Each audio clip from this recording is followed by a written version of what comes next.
জিম্বাবুয়ের বিপক্ষে কাল দ্বিতীয় ওয়ানডেতে মুখোমুখি হতে যাচ্ছে বাংলাদেশ। খেলাটি শুরু হবে দুপুর 1:30টায়।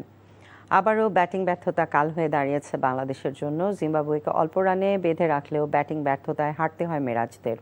তাওহিদ হৃদয় ও বৃথা গেছে নাহিদ রানার রেকর্ড গড়া স্পেলও। দ্বিতীয় ওয়ানডেতে জয় না পেলে জিম্বাবুয়ের মাটিতে টানা দুটি ওয়ানডে সিরিজ হারবে বাংলাদেশ। সবশেষ 2022 সালেও 2-1 ব্যবধানে সিরিজ হেরেছিল লাল সবুজের দল। এদিকে দ্বিতীয় ওয়ানডেতে একাদশে ফিরতে পারেন লিটন দাস। সেক্ষেত্রে জায়গা হারাবেন নুরুল হাসান সোহান। বাংলাদেশের ব্যাটিং ব্যর্থতাকে দুর্ভাগ্যজনক বলেছেন ব্যাটিং কোচ মোহাম্মদ আশরাফুল।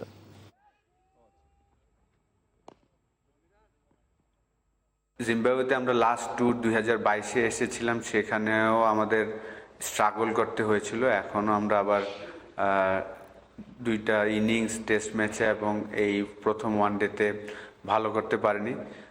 একটু আনলাকি আমি বলবো, যে বিশেষ করে লাস্ট ওয়ানডে ম্যাচে যদি আপনি খেয়াল করে থাকেন, আর্লি যারা আউট হয়েছেন একটু আনলাকি, যে শটসগুলা খেলেছেন সেগুলো সব হাতে চলে গিয়েছে।